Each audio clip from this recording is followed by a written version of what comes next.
Bonsoir à toutes et à tous et merci beaucoup d'être venus. Désolée pour le léger retard, on avait un petit dispositif technique un peu compliqué à mettre en place parce que Vincent Tibéri est à distance. Voilà, donc d'où le fait qu'il y avait tout ça à installer. Alors, nous souhaitons la bienvenue à toutes et à tous, étudiantes et étudiants, lycéennes et lycéens, professeurs, retraités, passionnés de sciences sociales, à ce café de sciences sociales de l'Abscess et ses 3 régionales franciliennes organisées avec le soutien d'Alternatives économiques. Il a pour thème « Le vote populaire compte-t-il encore ?» Et nous tenons à remercier très très chaleureusement notre modératrice Catherine André, rédactrice en chef adjointe Alternatives économiques,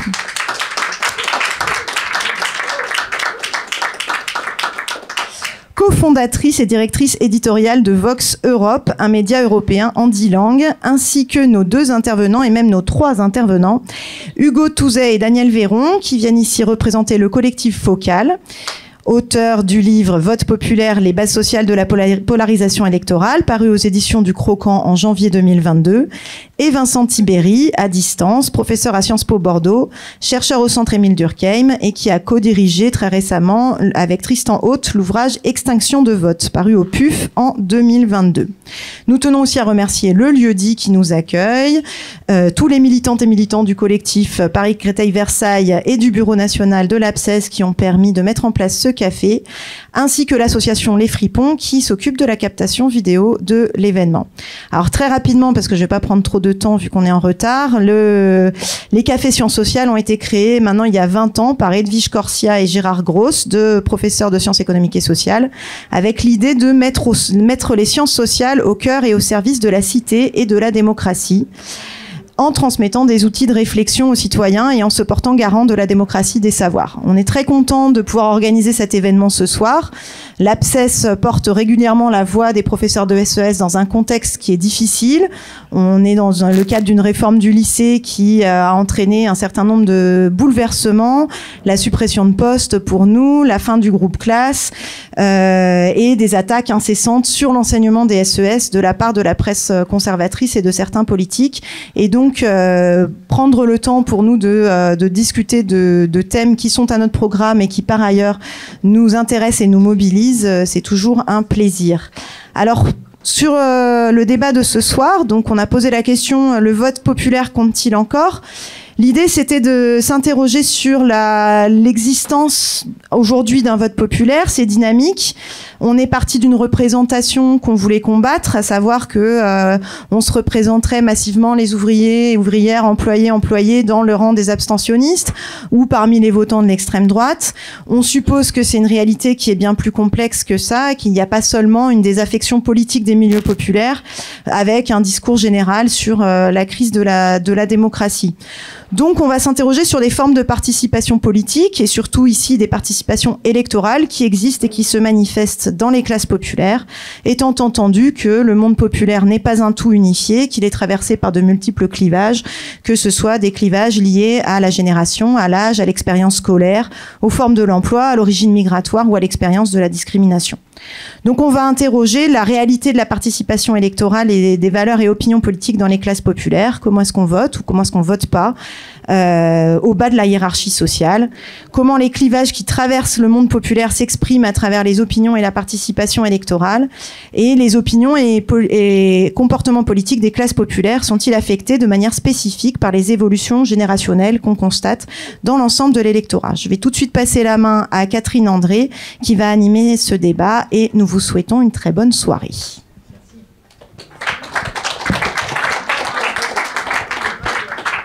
Merci beaucoup. Bonsoir à toutes et à tous. En fait, Raphaël a à peu près déjà tout dit dans l'intro, donc je vais pas en dire plus pour l'instant. On va laisser plus de place aux présentations et au débat. Donc, je propose de démarrer tout de suite avec vous deux. Donc, Hugo Touzet, donc vous êtes docteur en sociologie à Sorbonne Université et Daniel Véron, maître de conférence en sociologie à l'université de Caen. C'est bien ça. Et vous faites partie du collectif Focal que je vais vous laisser présenter. L'ouvrage est ici avec une enquête, des résultats extrêmement intéressants sur les bases sociales de la polarisation électorale que vous avez examiné au moment de la présidentielle de 2017. Hein, c'est bien ça. Je vous laisse donc démarrer et nous passerons ensuite la parole à distance tout à l'heure, d'ici une petite vingtaine de minutes, à Vincent Tibéri. Merci, je pense qu'il est là, qu'il nous écoute. Et nous engagerons ensuite à la fois un débat entre nos auteurs, évidemment avec vous dans la foulée. Donc j'espère qu'on aura une bonne demi-heure pour vos questions. Donc vous pouvez rapidement les préparer. Merci beaucoup. À vous la parole. Ok, merci.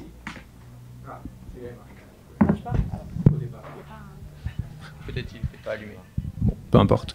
Merci beaucoup pour l'introduction. Merci à Alternative économique, merci à l'Abscess et merci aussi au lieu-dit qui, c'est tout particulièrement intéressant de le faire ce soir ici, puisqu'en quelque sorte, on boucle la boucle, puisque avant de faire cette enquête qu'on va présenter ce soir, on avait fait une soirée de préparation avec les enquêteurs et les enquêtrices pour discuter du questionnaire, préparer, etc. Et ça s'était tenu ici, je pense, quasiment jour pour jour, il y a 5 ans.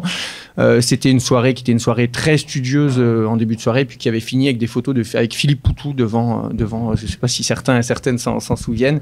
Mais en tout cas, voilà, pour ça pour dire qu'on boucle la boucle de cette enquête que je vais rapidement présenter. Donc, elle s'appelle Vote populaire. Le livre final s'appelle Vote populaire. Et en fait, elle est partie, cette enquête, d'une réflexion qu'on partageait avec un petit groupe de chercheurs, chercheuses, à la fois précaires, à la fois titulaires, avant l'élection de 2017, donc l'élection précédente. Et on anticipait un certain nombre de choses qu'on voulait combattre en termes d'analyse sociologique, d'un point de vue de l'analyse qui aurait pu être faite et qui a été faite. A posteriori, on se rend compte qu'on ne s'est pas tellement trompé des résultats de l'élection. Je suis un peu tordu pour essayer de voir les slides que je vous présente, mais d'abord, il y avait cette idée qu'on sentait monter dans le débat public qui allait analyser les résultats de l'élection présidentielle et en particulier du vote des classes populaires en termes d'extrême droitisation. Il y avait cette idée que les classes populaires tendraient vers l'extrême droite avec tout un tas de choses qu'on a entendues dans le milieu médiatique, notamment la thèse du gaucho-le-pénisme, des communistes qui se mettaient à voter pour l'extrême droite, des classes populaires qui tombaient massivement à l'extrême droite. Et nous, face à ça, on a plutôt voulu porter l'hypothèse, non pas d'une extrême droitisation des classes populaires, mais plutôt d'une polarisation politique. Et je vais en redire un mot. Deuxième chose, c'était, il y a eu beaucoup de commentaires d'analyse de l'élection présidentielle de 2017 en termes de vote disruptif, de disruption, où le paysage politique et les repères traditionnels du vote auraient totalement éclaté pour une recomposition qui aurait totalement fait valdinguer la droite et la gauche, les clivages traditionnels. Donc là aussi, nous, l'objectif, c'était de réussir à nuancer un peu ça et en tout cas de remettre un peu des indicateurs et de montrer qu'y compris un certain nombre d'indicateurs assez classiques n'étaient pas obsolètes, loin de là. Avant-dernier élément qui nous semblait aussi une sorte de manque, à la fois dans le commentaire médiatico-politique, mais aussi en un sens dans la littérature académique, sociologique, sciences politiques, c'était à notre sens un manque de prise en compte des articulations entre les questions de politique, de politisation et de travail. Et on trouvait que ces questions de travail étaient insuffisamment prises en compte pour expliquer le vote. Et on va y revenir dans les résultats.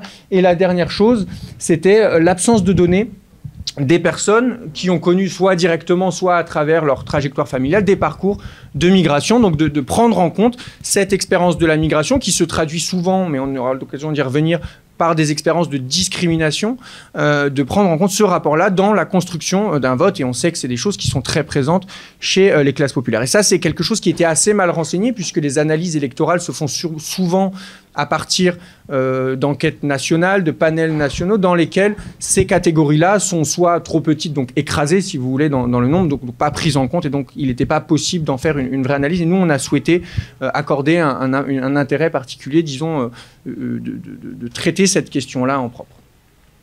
Donc sur l'enquête elle-même, c'est une enquête qui a été faite dans 2 villes populaires. Je vous disais que nous, on partait du principe que les classes populaires n'étaient pas caractérisées par une tendance vers l'extrême droitisation, mais plutôt par une polarisation.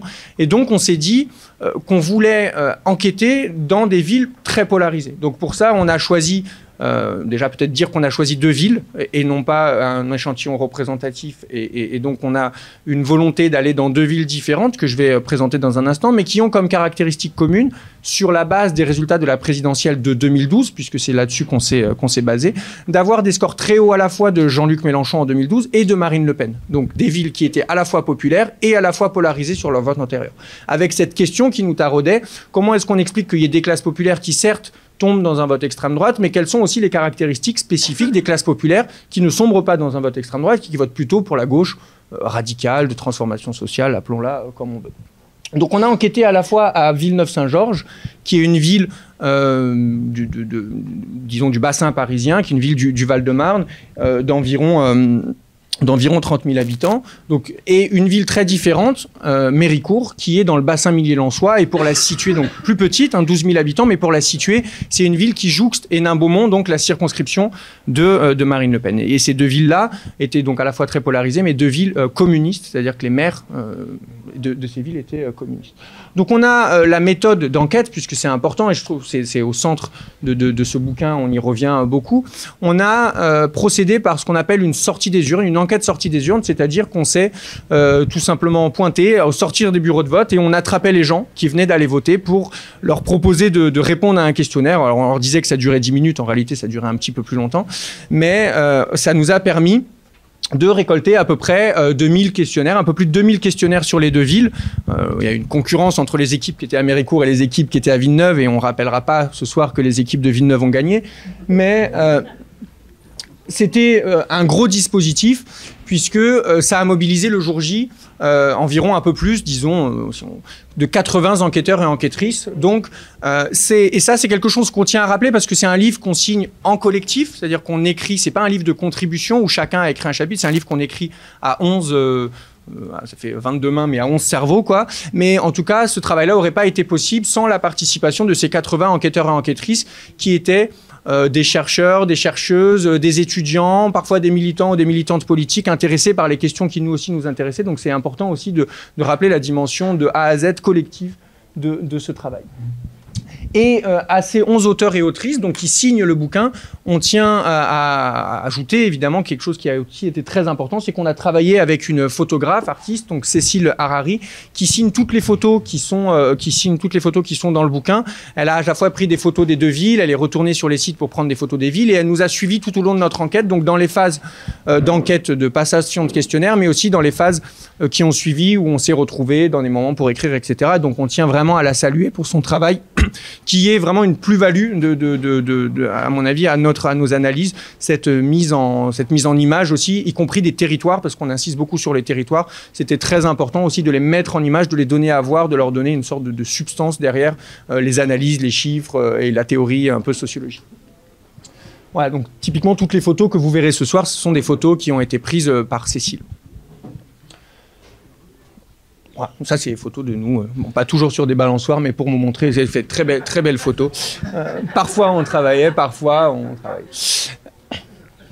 Je dis quelques mots, et c'est intéressant, quand on a discuté là aussi, où je trouve que la discussion avec Vincent Tibéri, qu'on ne voit pas, mais j'espère qu'il nous voit, elle va être très complémentaire, c'est que, je le dis tout de suite, une des limites de notre enquête, c'est que nous, par définition, comme on a enquêté en étant devant des bureaux de vote, on ne saisit pas l'abstention. Donc notre bouquin n'a pas grand-chose à raconter sur l'abstention, c'est-à-dire toutes les personnes qui ne se sont pas déplacées aux urnes. Donc là, c'est déjà une vraie grande limite, sachant qu'on parle des classes populaires, mais on parle du vote des classes populaires. On sait qu'il y a toute une partie des classes populaires qui ne se déplacent pas, même si l'élection présidentielle reste une élection où il y a une forte participation.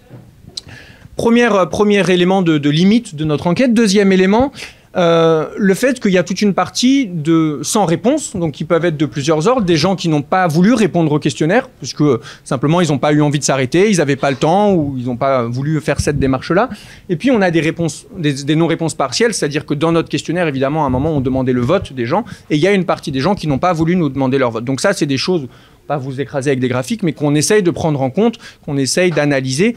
Et ça a eu 2 conséquences principales, si on doit les résumer, c'est que dans notre échantillon, on a une sous-représentation de l'extrême droite, puisque même si dans les enquêtes en ligne, maintenant l'extrême droite est assez peu sous-déclarée, c'est quelque chose qui reste très vrai en face à face, c'est-à-dire que les gens ont quand même du mal à dire qu'ils votent pour l'extrême droite. et à l'inverse, une surreprésentation du vote de gauche. Et on avait, alors en caricaturant un peu, parfois quasiment des files d'attente de gens qui avaient voté Mélenchon, qui attendaient pour pouvoir remplir le questionnaire, tellement ils avaient envie de dire qu'ils avaient voté Mélenchon. Donc ça, c'est intéressant, mais d'un point de vue sociologique, c'est un peu un biais, puisque nos échantillons, on a dû y prendre garde. Donc je présente rapidement les 3 grands résultats qu'on va essayer de détailler en peu de temps. Le premier résultat, c'est l'importance de l'influence des rapports de travail sur l'orientation politique. Deuxième résultat que Daniel prendra plutôt en charge, c'est l'importance de croiser cette analyse du travail avec une analyse, disons, du vécu de la discrimination, et que nous, on attrape, on en dira aussi un mot, par l'origine migratoire. Et puis un dernier mot dont on parlera si on a le temps, un questionnement sur le rôle des organisations politiques dans l'encadrement du vote. Est-ce que les organisations politiques structurent encore les formes de vote chez les catégories populaires? Donc, très rapidement, je vais présenter ce premier résultat qui a vocation, là aussi, à s'inscrire dans une littérature en contre la thèse de, disons, qu'on appelle l'aliénation précaire, ou cette idée que la précarité entraînerait une dissolution du lien politique. Pour le dire autrement, il y a une thèse qui s'inscrit dans cette idée que plus les gens sont précaires, plus ils vont soit voter pour l'extrême droite, soit s'abstenir et donc arrêter de voter. Donc c'est cette idée que la précarité à elle seule ferait monter le vote pour l'extrême droite. C'est contre cette... Contre cette thèse-là, nous, on a voulu un peu nuancer, et c'est pour ça qu'on appelle aussi notre enquête focale, donc c'est pas simplement un jeu de mots, c'est qu'en prenant une focale proche, on essaye de nuancer ces résultats-là. Donc je le dis en un mot, et que j'essaye d'expliciter ça en un mot.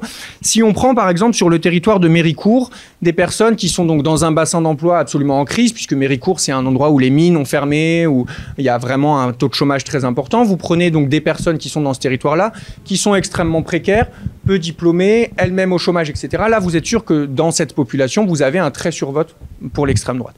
Donc, chez ces populations, disons, à partir d'un gradient de précarité qui explose tous les scores, nous on a fait des gradients de précarité, cette thèse de l'aliénation précaire, elle se vérifie plutôt.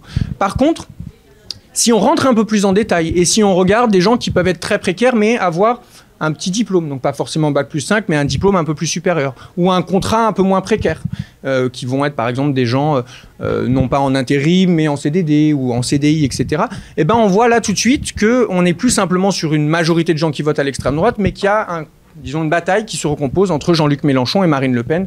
Voilà. Donc ça, c'est pour nuancer tout de suite cette idée que la précarité, elle est absolument, elle invite absolument les gens à voter pour l'extrême droite.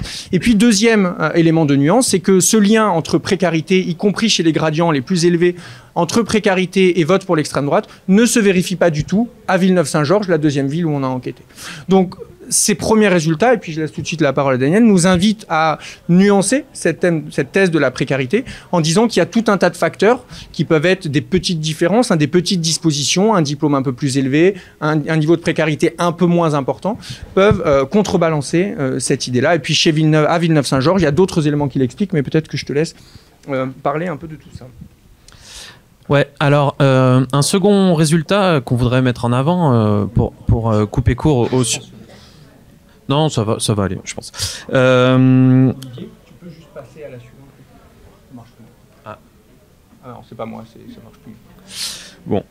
En tout cas, c'est ce sur quoi on voudrait insister dans un deuxième temps, c'est l'entrelacement que nous, on a voulu mettre en avant et qui est à la fois un résultat, mais aussi un parti pris analytique entre ce qu'on appelle parfois les rapports sociaux de race, c'est-à-dire en l'occurrence une expérience de la discrimination sur le marché du travail et les filières de vote. Et donc, ce qu'on a voulu faire, c'est décliner les effets politiques des processus de marchandisation du travail, de précarité qui sont au cœur des transformations du travail, en fonction d'une expérience de la discrimination spécifique. Ça veut dire, peut-être, si tu peux passer, Olivier... C'est ça que tu veux ? Non. Je veux la suite. Voilà. Donc, en fait, ce qu'on a pour obtenir ce résultat et pour avoir cette analyse, on a notamment utilisé donc un élément particulier qui est une question qui a été posée, qui est de savoir si les personnes avaient un parent ou un grand-parent né à l'étranger, et si oui, où. Et donc, en fonction de ces réponses, on a construit donc un indicateur qui serait l'expérience familiale migratoire de ces personnes, desquelles on a analysé, en fait, si tu peux passer à la suivante. C'est bon, ça remarche? Ok. Donc, immédiatement, si vous voulez, là, en fonction de l'origine géographique, on va voir, sans vous détailler ce graphique, mais que les structures, vous voyez immédiatement que les structures de vote sont variées, extrêmement différentes en fonction des origines migratoires.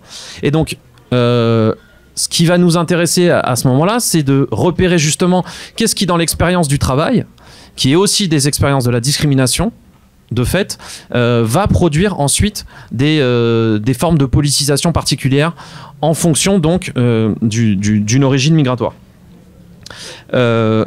Donc, en particulier, donc ce qu'on repère immédiatement, c'est que les fils et filles, et petites filles et petits-fils des migrants postcoloniaux, c'est-à-dire notamment issus du Maghreb et d'Afrique subsaharienne, ne votent absolument pas à l'extrême droite.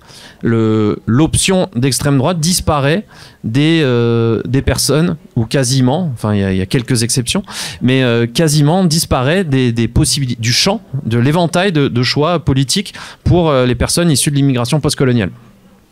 Et donc c'est ça qu'on a voulu voir, c'est-à-dire analyser au sein de ces immigrations qu'est-ce qui va produire des polarités. Et donc si on voit par exemple que, si on rentre un peu dans le détail, que Mélenchon va être extrêmement fort chez les personnes d'origine maghrébine, et il devient quasiment hégémonique parmi les personnes d'origine maghrébine les plus précaires. Donc là, la précarité dans cette sous-population va plutôt avoir un effet de polarisation vers l'extrême gauche, ou la gauche radicale. Pardon. Donc la dévalorisation au travail aussi va être un facteur de vote à la gauche radicale. Inversement, on va repérer un combat plutôt Macron-Mélenchon au sein des migrants d'origine subsaharienne. Et là, pour expliquer ces filières de vote, on va les regarder précisément, et là on retrouve classiquement en fait la stratification sociale, c'est-à-dire que c'est plutôt les classes moyennes, professions intermédiaires ou les cadres qui vont voter plutôt Macron, et les employés ouvriers plutôt pour Mélenchon. Donc ensuite, on décline comme ça aussi en fonction des origines migratoires plutôt européennes qui sont aussi intéressantes à regarder. Voilà. Donc, ce qui est intéressant, sans rentrer dans le détail, on pourra éventuellement y revenir si ça, dans la discussion, mais c'est que ce qu'on met en avant, c'est que la segmentation ethnique des marchés du travail, qui est produite par des histoires migratoires spécifiques, qui est propre à des bassins d'emploi. Donc oui, un autre élément intéressant, c'est que nous, on a réussi à repérer qu'il y a en fait deux immigrations nord-africaines, maghrébines, qui sont très différentes en fonction de Villeneuve et de Méricourt. À Méricourt, elle est plus ancienne, et c'est ces fameux Marocains qui sont venus fermer la mine, c'est le titre d'une brillante thèse d'Antoine Pernoncin là-dessus. Et donc c'est une migration plus ancienne que celle de Villeneuve, qui est plus jeune, mais aussi plus diplômée, plus précaire, et donc qui auront des comportements politiques qui seront spécifiques. Donc voilà. Et donc c'est ces filières d'expression politique et alliées à une expérience au travail et de politisation au travail qu'on a essayé de repérer. Donc, et soit dit en passant, voilà, c'est une forme pour poser ce débat d'intersectionnalité, mais conséquente parce que matérialiste. On pourrait le dire comme ça. Voilà, dernier résultat, et troisième et dernier résultat sur lequel on voudrait revenir, c'est la question de l'encadrement du vote par les organisations politiques, le rôle des organisations politiques, et parce qu'on se situe, voilà, là encore on voulait battre en brèche l'idée selon laquelle, enfin pour aller très vite, l'idée du gaucho-le pénis, c'est-à-dire que l'effondrement du Parti communiste et des organisations ouvrières type CGT, etc., aurait mené les populations à voter vers le Front National aujourd'hui. Là, bon, là encore, on n'est pas les premiers à démentir ça, mais on a essayé de préciser en quoi. D'abord, on a regardé, nous, parce qu'on demandait le vote 2012 et le vote 2017, et donc on voit que ces trajectoires, en tout cas à 5 ans, sont quasiment inexistantes. Il n'y a pas de transfert d'un extrême à l'autre, comme on le présente souvent. Et puis, plus précisément, ce qui va carrément contre cette idée que l'encadrement ouvriers et les organisations ouvrières auraient mené à l'extrême droite, c'est que on a réussi à repérer des formes de résistance, on va dire, au vote FN dans les territoires qui sont les plus marqués par le Front National, c'est-à-dire plutôt Méricourt. Donc là, en fait, on fait une focale, encore une fois, sur Méricourt et sur les populations sans ascendance extra-européenne. C'est-à-dire, on prend dans notre base, on regarde ceux qu'on peut supputer blancs, en fait, de fait, c'est-à-dire ceux qui déclarent aucune origine migratoire dans leur famille, à 2 générations, soit ceux qui avaient une origine migratoire plutôt européenne. Et donc là, ce qu'on va voir, c'est que c'est 2 choses notamment. C'est que les personnes qui ont un ascendant engagé dans les organisations ouvrières vont moins voter à l'extrême droite. Vous avez notamment, vous pouvez avoir des gens très précaires, mais dont les parents sont stables dans le public. Notamment, bon, il y a quelques exemples un peu précis il y avait le fils de l'employé municipal, de l'adjointe à la culture. Bon, typiquement, mais ça ancre en fait des personnes concrètement à gauche. Et puis, dans les héritiers de la mine, voilà, c'est un monde très organisé syndicalement. Il y a aussi des formes de freins à la progression de l'extrême droite dans ces populations. Et puis l'autre élément important, et là qui est un résultat qui nous paraît voilà, qu'on met en avant, c'est que ce sont plutôt du côté des trajectoires résidentielles. Et en fait, quand on voit les personnes, on demandait aux personnes leur temps d'habitation, et ceux qui ont toujours habité à Méricourt, c'est-à-dire qui sont nés à Méricourt, ont moins tendance à voter à l'extrême droite que ceux qui sont arrivés au cours de leur vie dans ce territoire. Donc là, évidemment, on n'a pas les éléments pour valider l'hypothèse, mais c'est l'hypothèse de la périurbanisation un peu classique, donc des personnes qui ont des trajectoires résidentielles qui les font venir dans des territoires économiquement en crise et qui produit plus volontiers des votes à l'extrême droite. Donc voilà, un résultat important aussi, c'est cette queue de comète du monde ouvrier, du monde communiste et syndicaliste, qui reste un frein à l'extrême droite.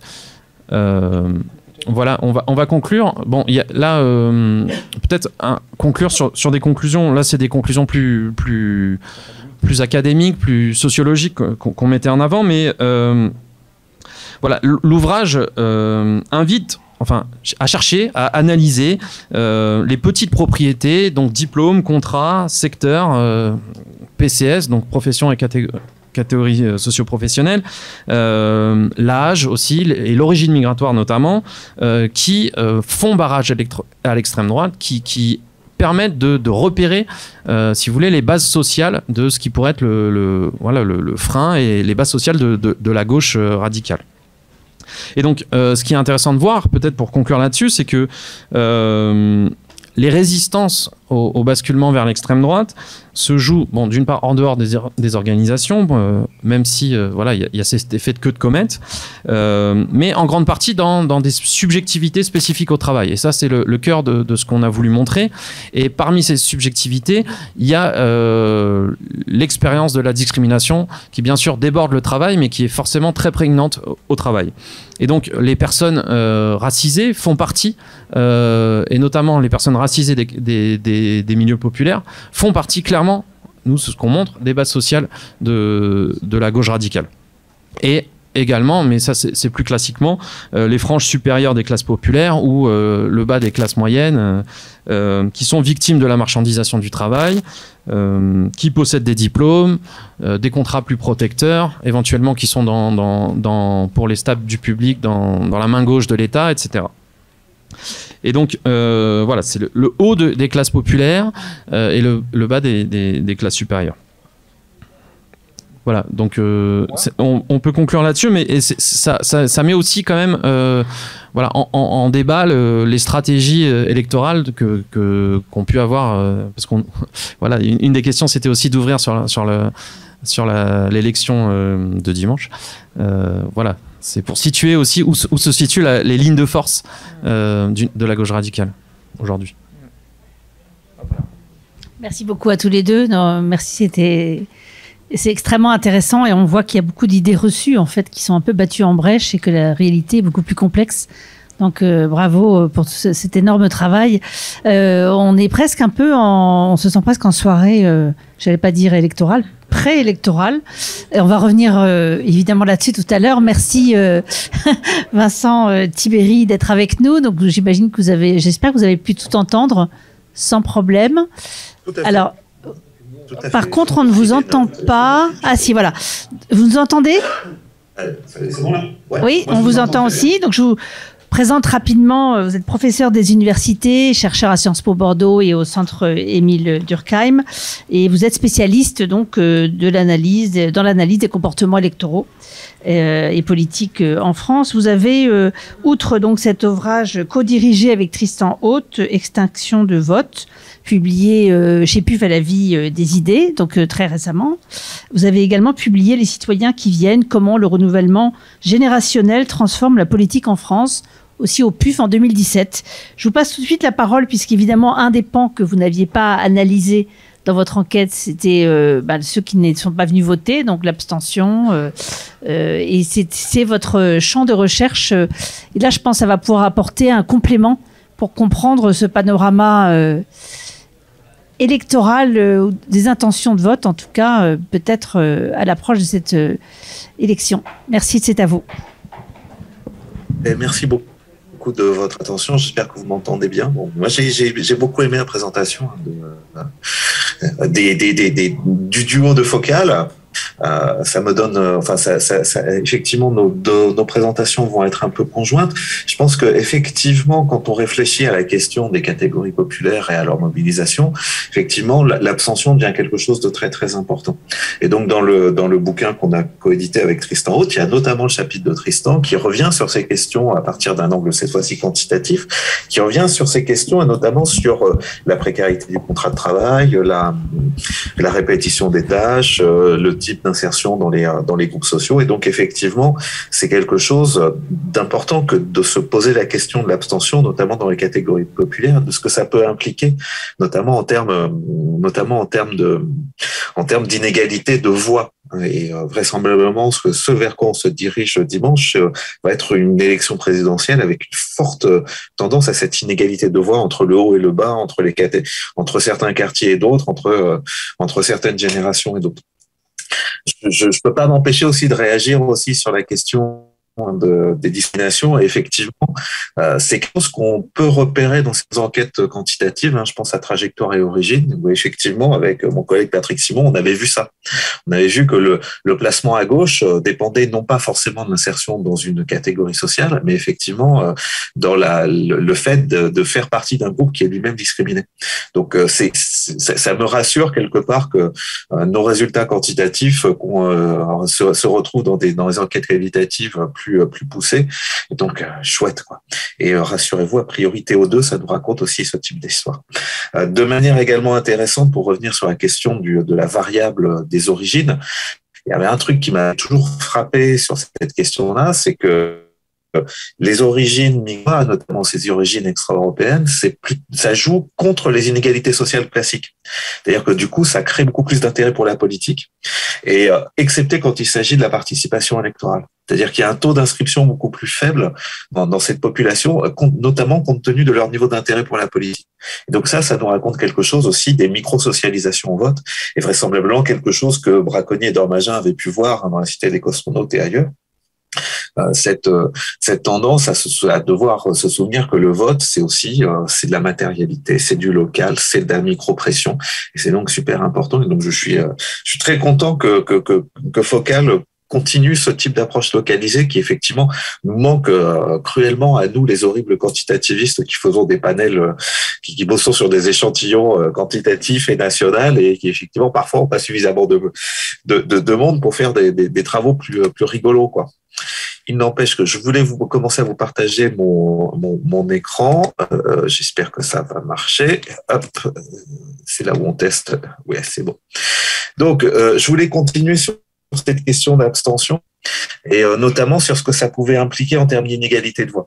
Donc, on est bien d'accord que pendant longtemps, la présidentielle, ça a été une exception. Ça a été une exception, et alors ça n'a pas été une exception par hasard, hein, ça a été une exception parce que il y a une mobilisation politique à travers les candidats, il y avait des mobilisations médiatiques avec un bruit médiatique important, avec des espaces donnés à cette campagne, et puis il y avait surtout ce que nos collègues d'un autre collectif qui s'appelle SPEL mentionne comme étant l'effervescence électorale, c'est-à-dire cet ensemble de micro-pressions, de micro-discussions qui se jouent autour de la table familiale, autour dans les cercles amicaux, autour de la machine à café, etc., etc. Mine de rien, ça permettait quand même de maintenir, au moins pour la présidentielle, un très fort taux de participation, voire quasiment un taux de participation équivalent au début des années 60. Et puis, on voit quand même qu'il se passe quelque chose d'autre ici. Et il se passe quelque chose d'autre ici avec une évolution vers l'augmentation de l'abstention, alors particulièrement en 2021, le truc vert, c'est les municipales et donc vraisemblablement c'est la crise du Covid, mais c'est en fait la montée en puissance de facteurs contextuels du vote.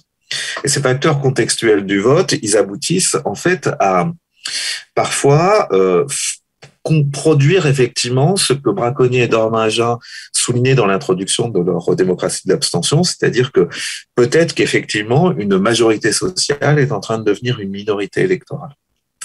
Et c'est pas faux. Et c'est pas faux, particulièrement quand on regarde les élections récentes. Je pense aux régionales, mais je pense aussi aux municipales, je pense aux législatives. Quand on regarde la participation électorale finement, géographiquement, on voit effectivement que dans les quartiers populaires, dans les quartiers de grands ensembles, le retrait des urnes est particulièrement fort, beaucoup plus fort que dans les quartiers les pavillonnaires. C'est aussi parmi les ouvriers, les employés, parmi les peu diplômés que le retrait des urnes se fait plus fortement. Et en plus, parce que certains me connaissent, mon dada, c'est les générations, et on peut effectivement se dire que ces inégalités sociales face au vote sont aussi des inégalités sociales qui vont aller en s'accroissant à mesure que la culture du vote est en train d'évoluer. Et donc, j'en veux pour preuve ce graphique, inspiré notamment de ce que le camarade François Héran avait fait, c'est-à-dire qui permettait à partir des enquêtes de l'INSEE de mesurer la participation effective des individus à 4 tours de scrutin, à savoir les tours de scrutin de la présidentielle, les tours de scrutin des législatives, et puis alors parfois on pouvait même aller après. Et ce que montrait François Héran, c'était que, en fait, ce qui était en train de monter en puissance, c'est pas forcément l'abstentionnisme systématique qui est là, mais le vote intermittent.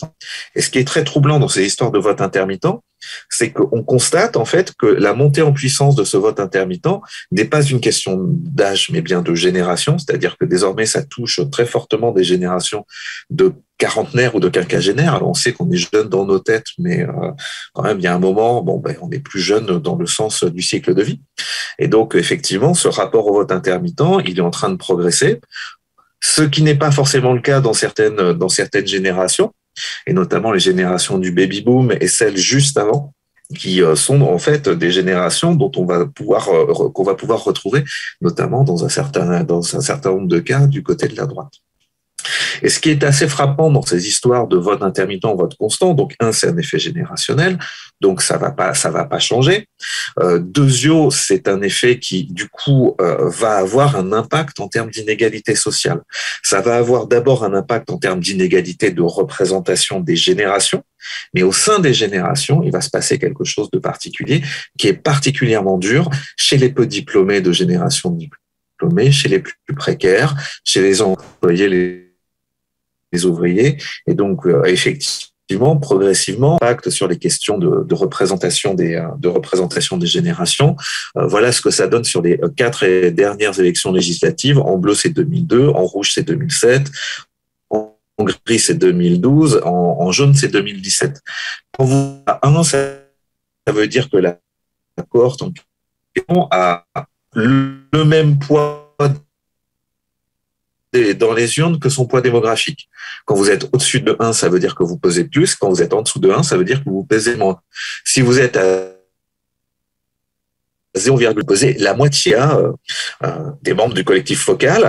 En revanche, on retrouve pas la même chose du côté des générations du baby-boom qui, elles, du coup, surpèsent. Et encore, on était à un moment où la participation restait relativement importante, même si on avait déjà dépassé les 50%. Quand on regarde cette fois-ci à travers l'âge les régionales de 2021, on constate que les plus de 65 ans, c'est presque 1,5 fois en termes de poids démographique dans les urnes. Quand les moins de 35 ans, c'est quasiment la moitié du poids démographique. Donc déjà, ça dit des choses. Ça dit des choses en termes probablement d'agenda, ça dit des choses en termes de poids politique, parce que les générations ne votent pas pareil. Et encore en ce moment, si vous regardez les derniers sondages qui sont parus, même s'il faut s'en méfier, effectivement, Valérie Pécresse s'en tire plutôt bien chez les plus de 65 ans, elle s'en tire très très très mal chez les 18-24, et donc effectivement, ça donne aussi des déséquilibres. Mais le truc frappant, c'est que ces déséquilibres, je vous propose juste de regarder ici, ces déséquilibres, ils vont être encore plus forts à mesure qu'on prend en compte d'autres variables. Alors, j'ai pas pris la classe sociale parce que j'ai des soucis sur ces enquêtes pour bien l'identifier, mais j'ai pris la variable que Braconnier, Dormagin et Coudemont considèrent comme l'une des plus importantes, à savoir le diplôme, dont on sait qu'elle est fortement corrélée. Ce qui est frappant, c'est de constater que parmi les générations anciennes, même les peu diplômés continuent à être des votants constants. Tandis que les moins diplômés s'avèrent être de plus en plus des votants inconstants, des votants intermittents. Et donc, en fait, derrière, on voit que cette montée en puissance d'un nouveau rapport au vote, c'est aussi la montée en puissance d'inégalités sociales. Et donc, quand on fait une approche, cette fois-ci d'ordre 3, si on fait génération fois classe sociale fois vote, on voit effectivement que la culture du vote des catégories populaires est en train, effectivement, de s'étioler, de se séparer du reste de leur cohorte qui déjà elle-même est dans une logique de rapport distant à la politique. Alors on pourrait se dire bon c'est le vote c'est pas l'ensemble de la participation politique.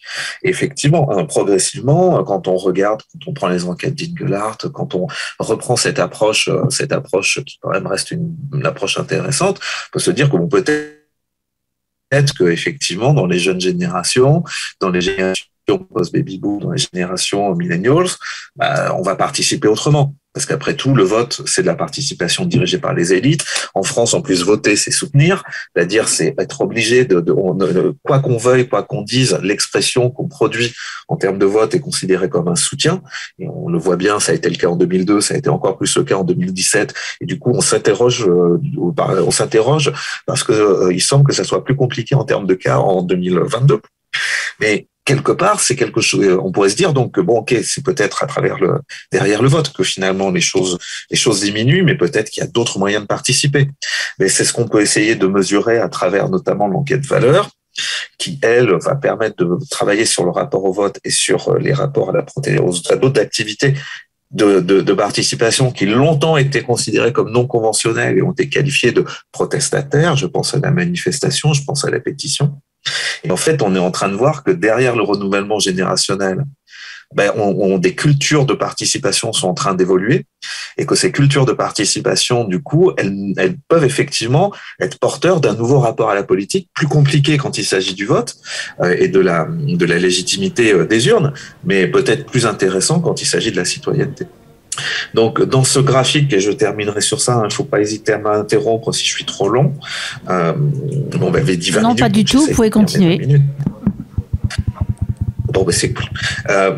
Donc, j'ai essayé de caractériser la participation politique selon 4 modalités, 4 types. On a les non-participants. Les non-participants sont des gens qui ne déclarent jamais voter de manière systématique et n'ont jamais participé ni à une manifestation ni à une pétition dans toute leur vie. Les électeurs, eux, sont des gens qui déclarent voter de manière systématique à toutes les élections, qu'elles soient nationales ou locales, mais par contre, n'ont jamais participé à une manifestation dans toute leur vie et refuseraient de le faire. Les protestataires sont des gens qui, au mieux, ont un rapport intermittent au vote, mais par contre, ont déjà protesté, ont déjà manifesté, ont déjà pétitionné. Et les polyparticipants, c'est les virtuoses de la participation qui, du coup, se saisissent de toutes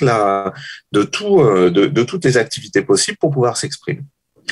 Le truc intéressant, et qui nous raconte des choses et qui doit nous interroger quand on réfléchit en termes de vote et notamment d'évolution de l'abstention, c'est que la culture des électeurs purs est en train de disparaître. Elle était particulièrement forte dans la génération née avant-guerre, et puis elle n'est plus que de 19% chez les vieux baby-boomers. Chez les moins vieux baby-boomers, elle est plus que de 12%, et désormais 5%. Cette culture, elle est importante parce que c'était la culture qui était la plus en adéquation avec la démocratie représentative classique. C'est celle qui, du coup, était la plus en adéquation avec la remise de soi dont parlait Bourdieu. C'est celle qui était la plus dans cette logique, effectivement, d'acceptation de la délégation qui est associée à la démocratie représentative. Très clairement, c'est de moins en moins le cas. La bonne nouvelle, c'est que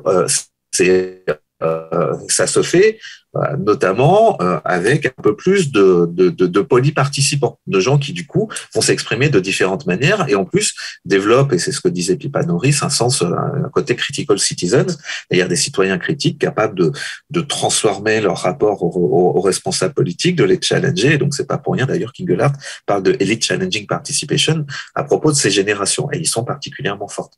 Néanmoins, ces virtuoses de la participation, ils sont en train de baisser. Ils sont en train de baisser au profit désormais de protestataires. Et ces protestataires, du coup, ça nous raconte quelque chose. Ça nous montre bien qu'on ne peut pas considérer que le rapport au vote et l'abstention nous fassent entrer dans une crise de civisme. Ça veut dire que dans ces générations, effectivement, le rapport à la politique va passer par des canaux qui ne sont plus les canaux du vote, enfin, sont beaucoup moins les canaux du vote et de plus en plus les canaux qui sont associés à l'action sociale. Mais néanmoins, ça implique du coup que les choses vont être beaucoup plus compliquées quand on réfléchit en termes de légitimité des responsables politiques. Enfin, se pose cette question des non-participants. Alors on peut se dire, ils sont particulièrement nombreux dans la cohorte 1980, 1990 et après. Et ils sont particulièrement nombreux. On pourrait se dire que c'est peut-être un effet de moratoire politique à la Muxel, c'est peut-être un effet de cycle de vie. C'est peut-être parce que ils ne sont pas effectivement complètement rentrés dans le milieu professionnel avec les réseaux sociaux qui pourraient aller avec les réseaux de mobilisation que ça peut impliquer. Ils sont pas forcément encore en ils n'ont pas forcément les enfants, etc., etc. Bon, ok. Mais c'est probablement pas que ça. C'est probablement pas que ça, ce d'autant plus que quand on regarde qui sont ces individus, là, on constate qu'on retrouve les employés, les ouvriers, les plus précaires, mais également les moins diplômés de générations qui sont diplômés. Et donc, on se retrouve dans une situation où, dans ces générations-là, vous avez des virtuoses de la participation. Des gens qui sont du coup capables, de par leur niveau de diplôme, de par leurs compétences cognitives, de leur capacité d'organisation, sont capables de se faire entendre. Typiquement, ça pourrait être Bobo, dont je suis, dont on est, enfin même si on peut avoir des soucis avec cette caractérisation, mais effectivement, des gens qui savent, qui connaissent les codes pour se faire entendre. Et puis cela, par contre, c'est plus le cas. Et là, c'est très troublant. Et c'est très troublant, et ça me permet de rebondir sur certains des résultats de Focal. C'est que, effectivement, et on le voit dans les enquêtes quantitatives, il est frappant que dans ces générations récentes, les ouvriers, les employés de ces générations récentes ont désormais encore moins de chances de se mobiliser et de participer à des mouvements sociaux que l'alter ego des générations du baby-boom. Et là, il se passe quelque chose d'inquiétant. Il se passe quelque chose d'inquiétant et dont on peut comprendre le mécanisme. C'est-à-dire que le mécanisme, effectivement, vraisemblablement, c'est cette idée. J'aime beaucoup cette idée, l'expression de la queue de comète du monde communiste et du monde des syndicats et des syndicats. Mais effectivement, avec ce recul du syndicalisme qu'on constate dans les générations post-baby boom et millennials, avec ce recul du syndicalisme, y compris, les zones blanches syndicales sont notées par Amosé et autres, montrent bien qu'il y a des soucis. Mais en plus, ça veut aussi dire qu'on a à la fois ce problème du syndicalisme, mais également ce problème de la déstructuration des collectifs de travail qu'implique effectivement la précarité. Et ce qui fait que, et c'est vraiment très troublant quand on a une analyse générationnelle, ce qui fait que les ouvriers sont de moins en moins dans les urnes et de moins en moins dans le mouvement social. Au moins, quand ils étaient dans les urnes, ils pouvaient se faire entendre. Alors, parfois, en votant, enfin, la plupart du temps, d'ailleurs, en votant pas pour l'extrême droite, mais plutôt en votant encore à gauche. Mais désormais, ces ouvriers-là s'abstiennent, mais en plus, ils ne se font pas entendre autrement. Et donc, on peut se poser la question, effectivement, de la qualité des voix qui vont s'exprimer dimanche prochain.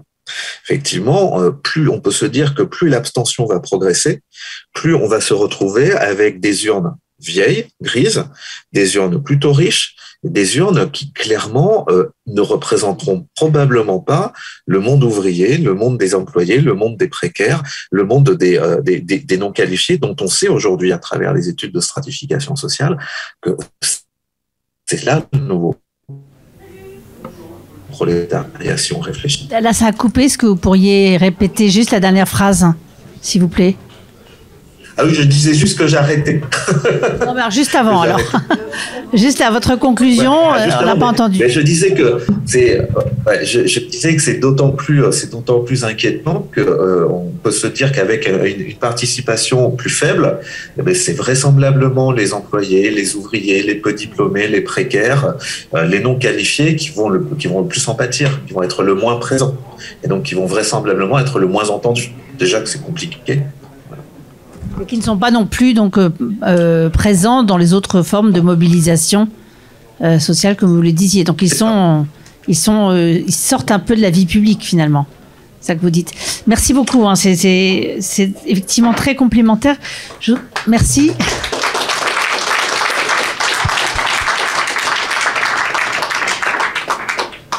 Est-ce que vous partagez cette inquiétude? Alors par rapport, donc là évidemment on fait un peu de la prospective, on ne sait pas, mais enfin il y a suffisamment d'études qui ont été faites là justement en amont pour se dire qu'il y a de quoi être inquiet face à ce mécanisme de retrait. Est-ce que vous voulez rebondir? Non, vas-y. Non, mais on partage complètement. Enfin, c'est effectivement extrêmement complémentaire dans les deux analyses. Justement, on a un peu les deux volets du même problème, enfin en tout cas de la même question. Et non, oui, partager des inquiétudes certainement, mais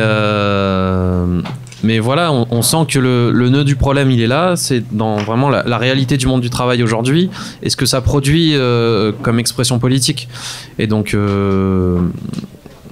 ouais, il y a un travail de repolitisation peut-être du monde du travail par des nouvelles formes, justement, c'est très intéressant aussi de mettre côte à côte différentes expressions politiques et pas uniquement d'avoir ce continuum entre expression électorale et d'autres formes de mobilisation politique. Mais enfin, ouais. Voilà, donc... Ouais, non, bien sûr, mais effectivement, on est à la fois hyper complémentaires et oui, on peut partager des inquiétudes, mais je trouve que les deux travaux, parce que moi j'ai aussi lu le livre, ils servent. Alors, il y a un travail probablement politique à faire, qui est peut-être le travail des organisations politiques, mais je trouve que les deux bouquins, en tout cas nous, ce qu'on a essayé de faire et ce que je trouve que fait aussi le bouquin coordonné par Vincent Tibéri et Tristan Haute, c'est donner des clés, ne serait-ce que de complexifier. Je pense qu'on est déjà en train de trouver des manières de répondre à cette inquiétude. Dans le bouquin, il y a une phrase qui m'a un peu marqué dans l'introduction qui disait, je l'ai noté... je sais plus comment, mais réhabiliter l'abstention. Enfin, je sais plus comment exactement c'est dit, mais cette idée est sur un autre front, ce que nous on a essayé de faire en disant les classes populaires ne sont pas uniquement marquées par une extrême droitisation. Je pense que ce travail, qui est pour le coup un travail là pas directement politique, même s'il a des conséquences, des conclusions, des implications politiques, ce travail intellectuel d'essayer de complexifier sur tout un tas de préjugés, de dire c'est pour ce qui est de notre côté. Non, les classes populaires ne sont pas de manière unilatérale et homogène des classes d'extrême droite, etc. Pour ce qui est du bouquin sur l'abstention, de dire non, le fait de s'abstenir n'est pas forcément marqueur de dépolitisation et les choses sont plus complexes, ne veut pas dire que ça enlève les inquiétudes, mais donne peut-être un certain nombre de pistes déjà pour réfléchir, et dans les périodes de troubles, réfléchir c'est déjà pas mal, et peut-être de pistes pour les organisations politiques ou pour le travail politique. Et puis, effectivement, finir sur peut-être une dernière touche un peu plus rapide, un travaux plus qualitatif, c'est un sociologue du travail, David Gaborio, qui montrait que les ouvriers, là récemment, notamment les ouvriers des entrepôts Amazon, sont là en ce moment en grève, en train de se remobiliser. Donc, alors là, on n'est pas sur des résultats quantitatifs et il n'y a pas de lien direct avec ce qu'on vient de raconter, mais simplement dire peut-être qu'on va, avec les transformations du capitalisme, les transformations du monde du travail qui sont encore en fait assez récentes, et cette transformation de la classe ouvrière qui n'a pas du tout disparu mais qui s'est largement transformée, est peut-être aussi en train de provoquer, de réhabiliter, de transformer de nouvelles formes de politique qui se calqueront pas forcément sur les modèles anciens d'organisation très structurante, mais en tout cas il y a des choses à réinventer, des choses qui sont en train de se réinventer, peut-être aussi pour dire ça. Et je trouve que le travail de sociologue, de politiste, est aussi peut-être de permettre de mettre ça en visibilité, de mettre ça en valeur, et en tout cas notre contribution elle peut se situer au moins de ce point de vue-là. Merci beaucoup. Par rapport à la question du rapport au vote que vous analysez très bien, dans vos deux enquêtes qualitatives et quantitatives, quelle serait la part en fait d'un rejet, je dirais, de l'organisation politique classique telle qu'elle est organisée par des partis politiques aujourd'hui? C'est forcément aussi peut-être lié à la syndicalisation et l'évolution des métiers et la précarisation et l'émiettement des formes de contrats de travail qu'on voit aujourd'hui. Mais quelle est la part? Est-ce qu'on peut analyser la part qui serait un rejet de la façon dont la politique est aujourd'hui menée par les principaux dirigeants des partis politiques et éventuellement un retrait de cette vie politique pour ces raisons-là? Je ne sais pas si c'est possible de répondre à la question, et je me dis que ce qui est intéressant, c'est de se dire que l'abstention, en fait, n'est pas un trou noir tel que vous le présentez. Il y a de multiples formes d'expression, en fait, dans cette abstention, telle que je le comprends. Oui, tout à fait, l'abstention. Enfin, pendant longtemps, on a considéré que c'était un défaut d'intégration. C'était la manière dont Lancelot pensait les choses. On a considéré que c'était même une absence de sens civique. On voit bien que c'est pas simplement ça. Et au-delà même de la question de abstentionnisme d'enjeu ou hors-jeu à la manière d'Anne Huxelles, je crois qu'on est largement au-delà. C'est-à-dire que c'est plus simplement, à un moment donné, envoyer un message d'insatisfaction. Je crois que le lien est cassé beaucoup plus durablement. Et il est cassé d'autant plus qu'on a quand même une fâcheuse tendance, notamment du côté des catégories populaires, à considérer qu'ils ne sont pas forcément, ils sont forcément au clair. Or, quand on prend les enquêtes, on a suffisamment d'employés, d'ouvriers, et on peut regarder par exemple leurs préférences, on se rend compte que par exemple en termes de préférence pour la redistribution, en termes de demande en termes de demande de protection, etc., il y a des vraies demandes. C'est-à-dire que il y a une politique, il y a des valeurs, des envies, etc., etc. Et après, est-ce qu'elle trouve un lieu dans lequel se retourner? Ben non, pas forcément. Donc là, ça nous raconte aussi quelque chose. Vraisemblablement, quand on regarde notamment les travaux je pense à Rémi Lefebvre, qui a fait donc lui dans son bouquin Faut-il désespérer de la gauche, montre bien que peut-être que aussi un des vrais problèmes, c'est du côté de l'offre politique, cette incapacité à retrouver les catégories ouvrières, à les voir autrement qu'à travers des sondages, autrement qu'à travers des focus group, être dans une capacité effectivement de comprendre au quotidien, et quand on y réfléchit, la force du Parti communiste à l'époque, mais également un petit peu du Parti socialiste, c'était leur capacité à y lier l'ensemble du monde social. Là, on est face à des partis qui sont désormais coupés de ce point de vue-là. Et donc, quelque part, je crois que ça suffit pas les sondages. Ça suffit pas les sondages pour comprendre ce que c'est qu'une vie, une vie d'employés non protégés, non qualifiés. Et quelque part, c'est tout bête. Mais quand vous voyez, quand un candidat veut rencontrer des ouvriers, il va dans une usine. C'est un exemple qu'utilise très souvent Camille Pony. Aujourd'hui, si on veut réfléchir en ces termes-là, les ouvriers des usines sont pas forcément les moins protégés. Au contraire, c'est assez souvent des gens qui ont désormais un niveau de qualification suffisamment fort pour pouvoir justement pouvoir opérer des machines-outils complexes, pour être du coup limite dans un rapport de force. Ils sont en CDI, ils sont protégés. Les vrais précaires, ça va être notamment les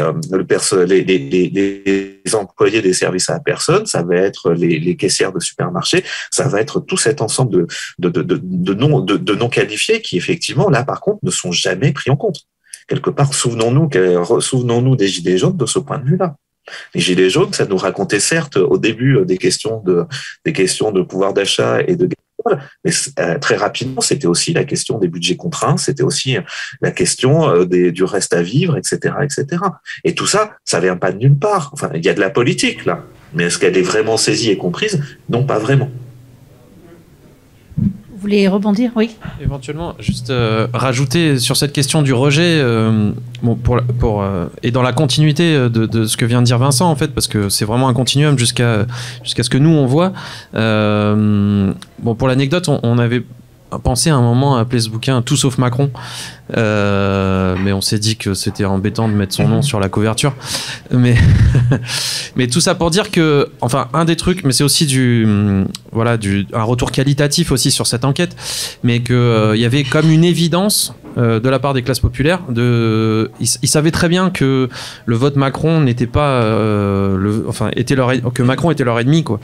Pour le dire un peu brutalement, et que donc c'est un rejet qui est extrêmement politisé, et donc cette polarisation, elle s'ancre dans cette pratique du rejet. Nous, c'est aussi là-dedans qu'on voit cette polarisation comme une des expressions, polarisation entre l'extrême droite et la gauche radicale, comme l'une des expressions de ce rejet, dans un continuum de formes d'expression politique d'un rejet de cette centralité gouvernementale, néolibérale et compagnie.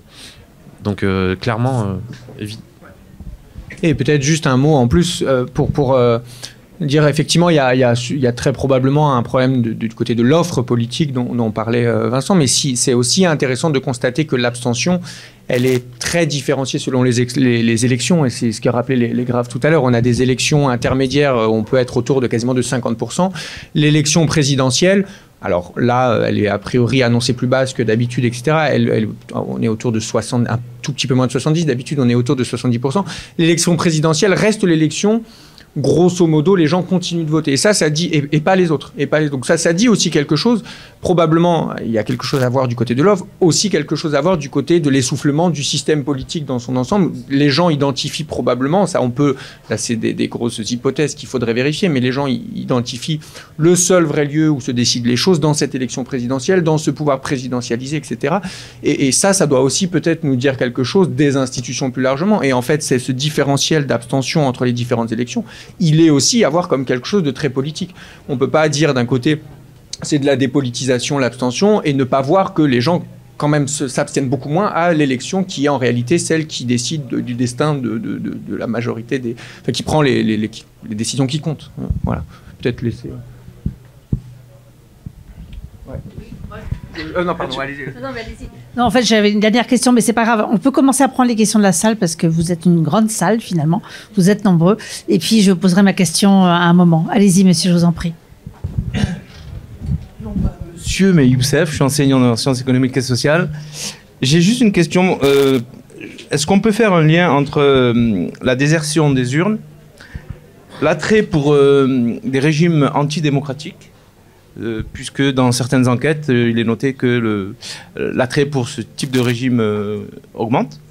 Et si on peut faire un lien, est-ce qu'on ne se retrouverait pas finalement face à un paradoxe en essayant de relier justement l'identification des précaires qui désertent les urnes, pour faire simple, le rejet du vote et l'attrait pour les régimes antidémocratiques, puisque on peut faire l'hypothèse que si on ne va pas voter, c'est peut-être une hypothèse fausse, mais que si on ne va pas voter, c'est qu'on rejette quelque part le fonctionnement tel qu'il, enfin, le fonctionnement démocratique tel qu'il est aujourd'hui.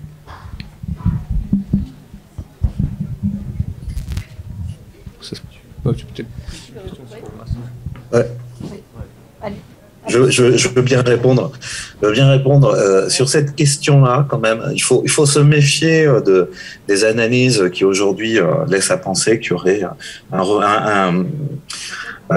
une déprise des valeurs démocratiques, notamment dans les jeunes générations et notamment dans les catégories populaires.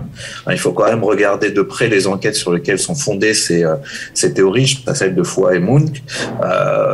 C'est étonnant, mais du coup, les catégories qui vous parlent, qui disent être les plus démocratiques, sont aussi celles qui sont les plus dans le rejet d'égalité homme-femme, sont celles qui sont les moins tolérantes à l'endroit des immigrés, sont celles qui sont les plus favorables à la peine de mort. En fait, si la démocratie, c'est celle des États-Unis des années 50 où il y a la ségrégation et les femmes restaient au foyer, je suis pas sûr que ça soit si démocratique que ça. Donc méfions-nous un peu de ces questions. Après, effectivement, il y a des tentations. Mais il y a des tentations, en fait. En gros, il y a une espèce de convergence de l'insatisfaction à l'endroit de la démocratie représentative, particulièrement en France. Mais c'est pas forcément vrai dans d'autres pays, hein. En Allemagne, il n'y a pas ça. Dans les pays scandinaves, il n'y a pas ça. Donc, à un moment, il y a aussi des effets qui tiennent à notre manière de gérer notre processus démocratique et notre système démocratique. Mais quand on regarde, en fait, il y a une convergence des rejets, mais il n'y a pas forcément tant que ça de convergence vers une alternative. Alors effectivement, ma collègue Camille Bodoc a montré qu'il y avait chez les plus jeunes une espèce de fascination pour l'armée qui pourrait résoudre un certain nombre de problèmes. Après, du côté de la droite, il y a une fascination pour l'homme fort qui pourrait décider. Mais vous avez aussi une fascination pour les techniciens. Et typiquement, les macronistes sont très très favorables à l'idée que ce soit des experts qui gouvernent. Mais en même temps, ils sont très favorables à des experts qui gouvernent, qui leur ressemblent en fait. Et donc, quand c'est eux qui gouvernent, ils sont pour. Vous avez en fait très peu de gens qui sont favorables, par exemple, à cette idée d'une démocratie par le tirage au sort. Mais il n'empêche que l'idée progresse. Bon, alors après, on la retrouve en fait essentiellement chez les gens de gauche.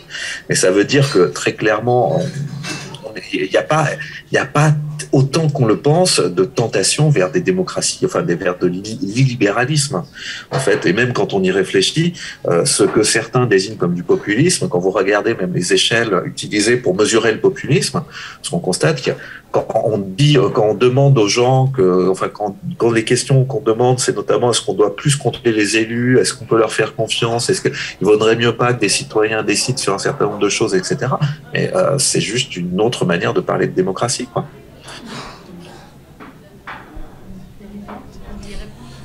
Éventuellement, mais en fait, Vincent a bien répondu, mais c'est peut-être juste ajouter que probablement que cet attrait pour des régimes autoritaires éventuellement sont plutôt à rechercher du côté des votes extrême droite, et c'est plutôt ce type de filières, on va dire, de choix électoraux ou de choix politiques de manière générale qui sont proches de ces options-là, et que c'est plutôt à l'inverse l'évidence du caractère non démocratique ou peu démocratique d'institutions qui se présentent comme telles qui à force essouffle la croyance dans le jeu des élections.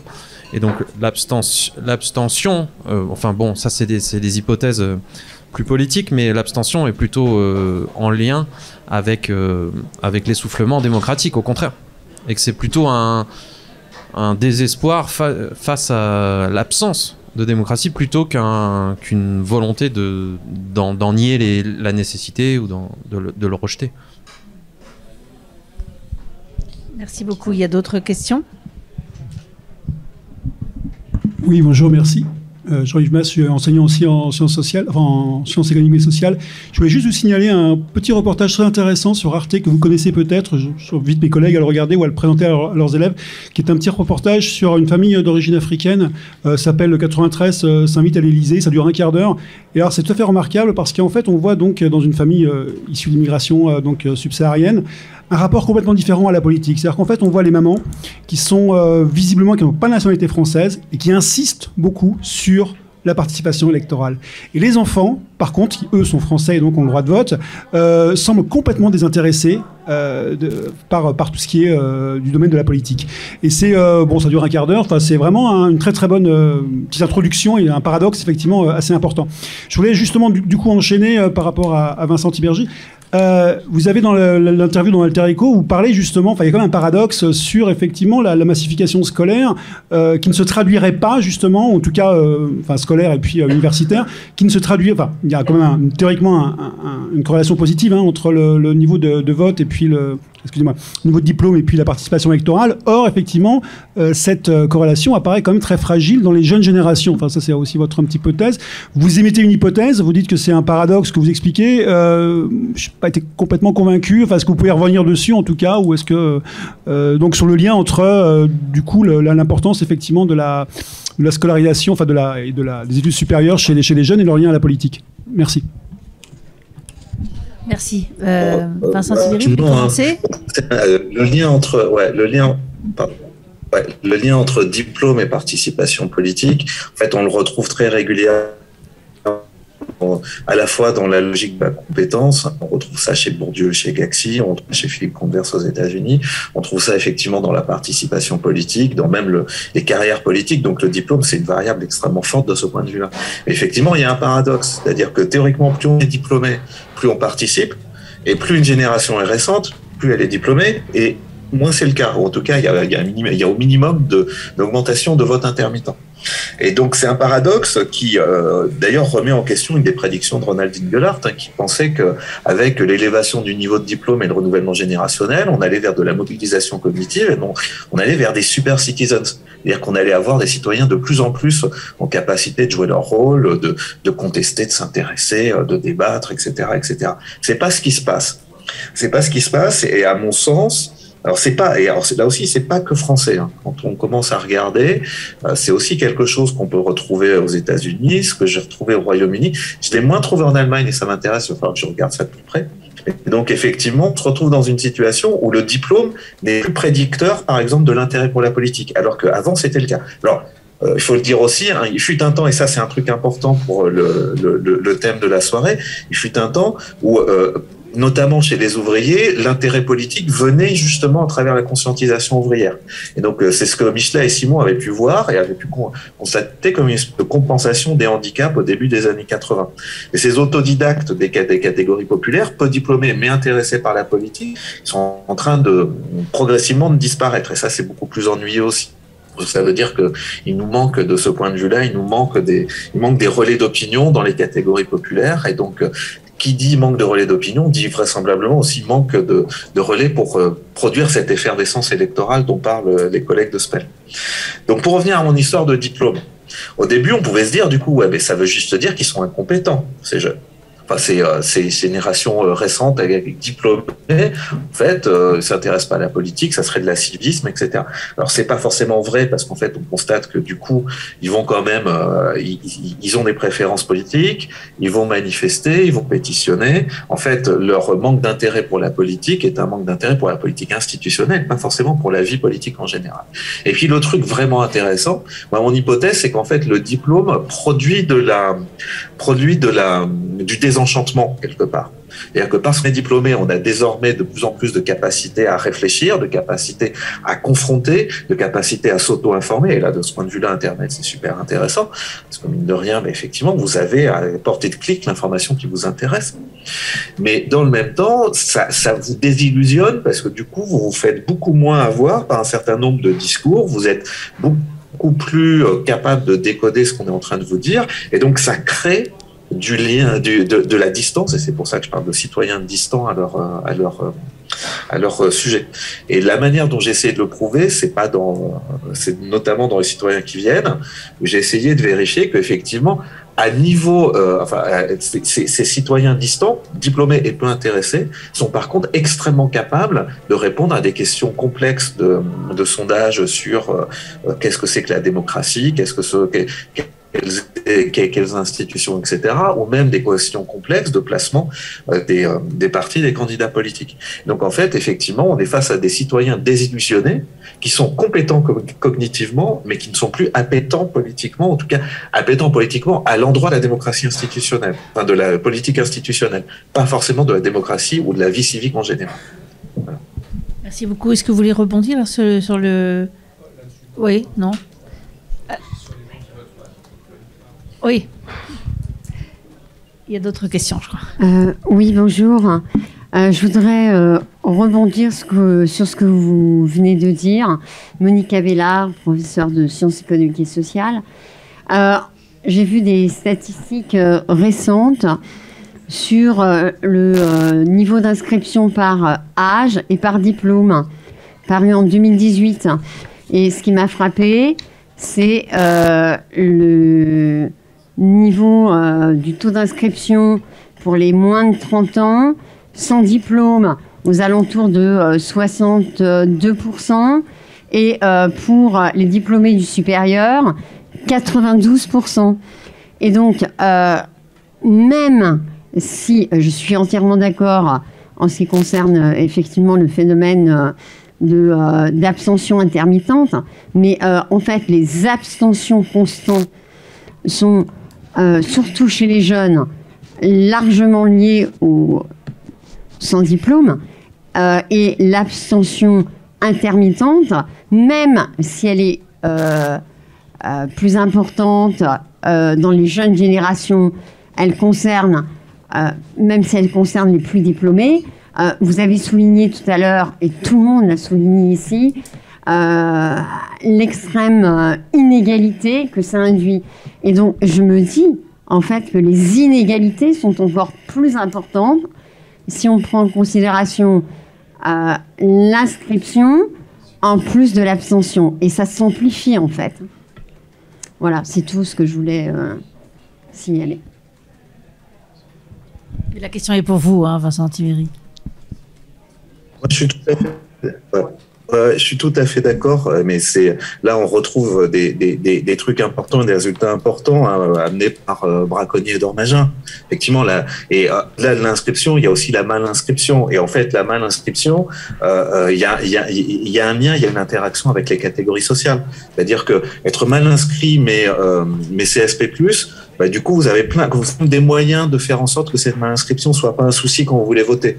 Dans le bouquin, Baptiste Coulon montre que la procuration, en fait, c'est un truc de catégorie sociale supérieure. S'il n'y avait pas la procuration, il serait au même niveau d'abstention que les ouvriers à la présidentielle. En revanche, parmi les catégories populaires, la mal-inscription, ça a un impact direct vers de l'abstention. Et puis, quand on y réfléchit, je suis d'accord qu'il faut avoir une approche à la fois génération et diplôme. C'est-à-dire que les écarts de diplôme parmi les plus anciens ne jouent quasiment pas sur l'inscription. C'est-à-dire que les peu diplômés sont inscrits dès lors qu'ils ont un certain âge. Et derrière, leur vote, c'est aussi un vote de devoir, un vote de remise de soi. Et le souci, c'est que les peu diplômés parmi les nouvelles générations, eux, par contre, sont non seulement non inscrits, et s'ils sont inscrits, ils ne vont pas se déplacer, et on ne les entendra pas. Et ça, c'est un vrai souci. Le silence des urnes, de ce point de vue-là, c'est aussi l'incapacité d'un système politique à ne serait-ce que les prendre en compte. Et encore une fois, c'est pas une fatalité. Quand vous regardez le très très bon travail de Tom Chevalier, vous vous rendez compte que dans certains pays, je pense encore de nouveau à la Suède ou à d'autres pays, les politiques d'émancipation portées sur la jeunesse et sur toutes les jeunesses aboutissent à faire que nos équivalents, nos NEET français, les NEET suédois, eux, ils vont participer, ils ont confiance dans le système et du coup, leur intégration sociopolitique est beaucoup plus forte. Donc c'est quand même assez troublant. Mais je ne veux pas monopoliser la parole. Attends, moi j'ai deux questions que je pose rapidement. Ça ne dérange pas? Mais non, je pense que... Non, mais alors, oui. Encore une fois, nous, il y a beaucoup de questions sur l'abstention, et moi j'ai commencé en disant qu'on ne parlait pas de l'abstention, mais il y a effectivement, alors vous avez totalement raison, et à la fois les gens qui sont pas inscrits et les gens qui sont mal inscrits, c'est les deux principaux problèmes qui sont des choses bien démontrées par Braconnier, mais c'est... Au-delà de ça, il y a la question que nous, là où le lien peut être fait, c'est sur la question de l'encadrement du vote peut-être, où on peut imaginer que, d'ailleurs c'est le cas, hein, c'est assez bien démontré, que dans les endroits où il y avait de fortes structures d'encadrement, notamment pour ce qui est des classes populaires, du monde ouvrier, ou dans certaines villes le Parti communiste très présent, etc., il y avait cette sorte d'encadrement du vote qui poussait aussi à la participation. Dans un contexte, et c'est là où je le pose comme une question, parce qu'on n'a pas de résultat, mais dans un contexte où on parle de queue de comète pour dire que, encore une fois, il peut y avoir des persistances de ce monde-là, mais transformé, il est en train de disparaître, et il ne va pas réapparaître parce qu'on claque des doigts ou parce qu'on l'aura On l'aura simplement souhaité. Dans un contexte aussi où les cadres et les structures de travail sont volées en éclats, ça pose une question de comment est-ce que l'encadrement du vote peut prendre d'autres formes et est-ce que d'autres formes de mobilisation, d'autres formes disons, de politisation, y compris dans le cadre du travail ou y compris dans le cadre de mobilisation plus sectorielle, est-ce que ça peut avoir un effet sur la reparticipation électorale ou est-ce que il va y avoir d'autres formes de participation qui ne passeront plus par l'élection? Là, évidemment, déjà, est-ce que ça va exister et quels effets ça aura? Mais là, on est dans les hypothèses et dans les questions. Et je pense qu'il y a quelque chose à creuser aussi de ce côté-là. Merci beaucoup. On va prendre plusieurs questions. Ça vous permettra de répondre. Voilà. J'ai vu plusieurs mains se lever. Merci.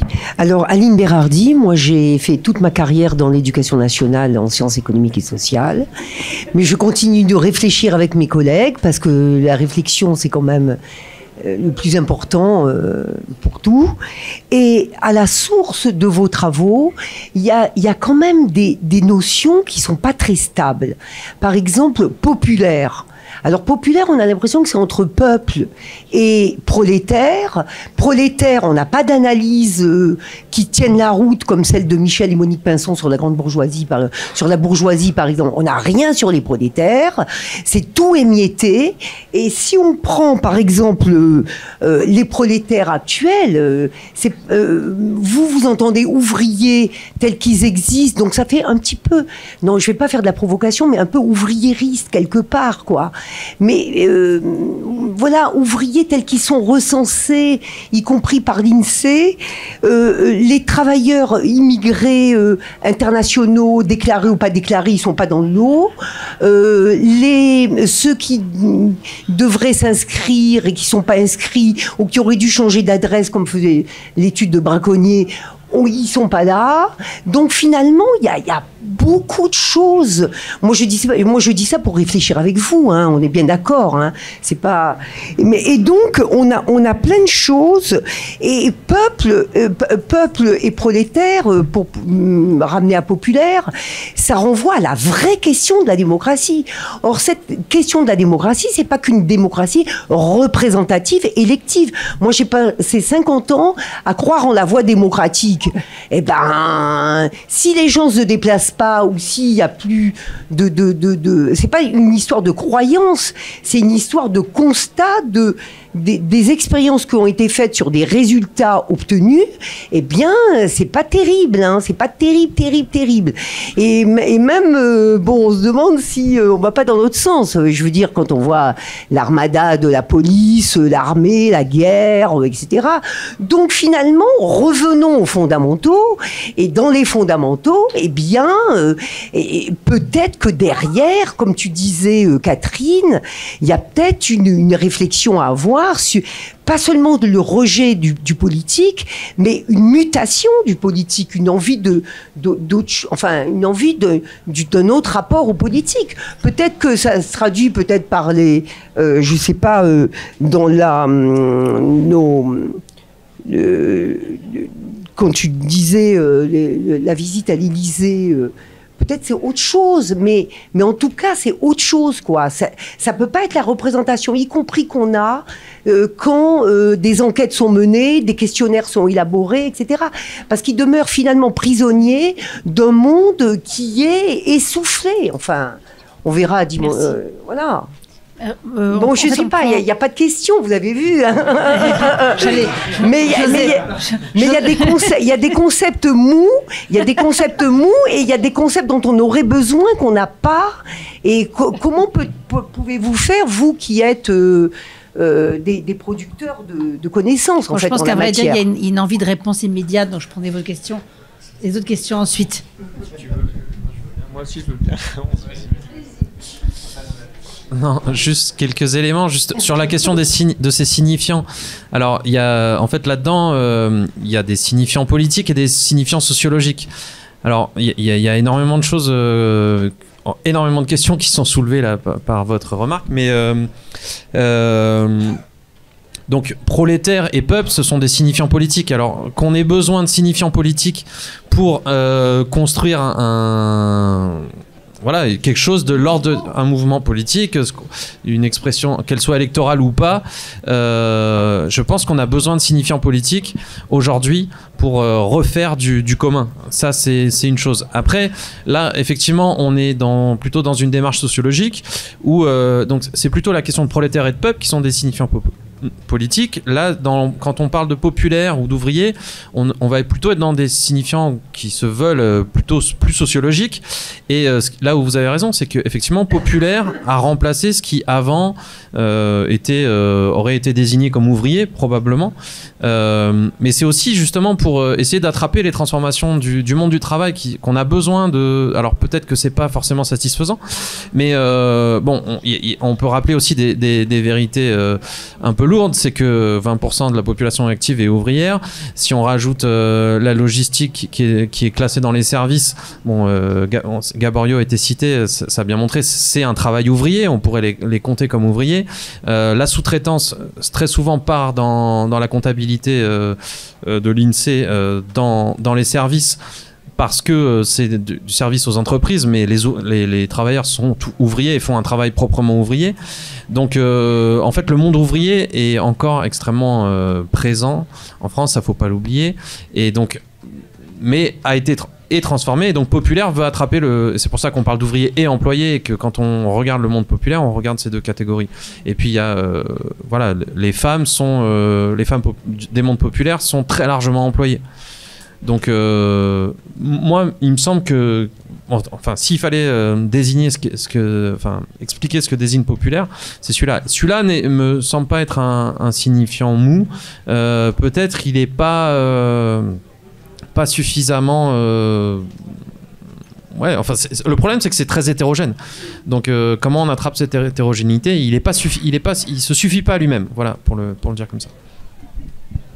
Juste, effectivement, peut-être. Alors, employés, ouvriers, on rajoute souvent en sociologie une partie des inactifs, hein, aussi, qui sont considérés dans les cas inactifs. Et je serais peut-être d'ailleurs moins catégorique sur la bourgeoisie des pinceaux Charlot, puisqu'en fait, il distingue tout un tas de strates et de différents. Et donc, nous, d'ailleurs, le bouquin s'appelle Vote populaire avec un S, parce que les catégories populaires ne sont pas un bloc homogène, sont à la fois très hétéroclites. C'est ce qu'on a essayé de montrer déjà sur le vote, puisqu'elle veut être hétéroclite sur le type, mais aussi sur les caractéristiques, disons les caractéristiques sociales, sociodémographiques. Ça, c'est pas quelque chose de nouveau, hein. Tout à l'heure, Vincent parlait de Michelat et Simon, Guy Michelat, Michel Simon, de politistes, sociologues, ont mis ça en évidence depuis très longtemps. Et donc, ce que nous, on essaye de faire, et ça répond un peu à la question, c'est d'éviter à la fois le problème de l'essentialisation, de dire il y a une classe populaire qui serait comme ci ou comme ça, mais d'essayer de justement montrer, et que le fait qu'on soit homme ou femme, c'est pas la même chose dans les catégories populaires. Le fait qu'on soit noir ou blanc, qu'on vive la discrimination, etc., etc. Et puis aussi peut-être là, d'un point de vue plus politique, empêcher aussi une forme de vision fantasmée de cette classe populaire qui serait assimilée directement à un homme blanc, ouvrier, travaillant à l'usine, etc. Et ça, effectivement, si on entend classe populaire dans ce sens-là, on se trompe, on passe à côté, et on passe à côté de ce qu'est l'hétérogénéité et la réalité des classes populaires aujourd'hui.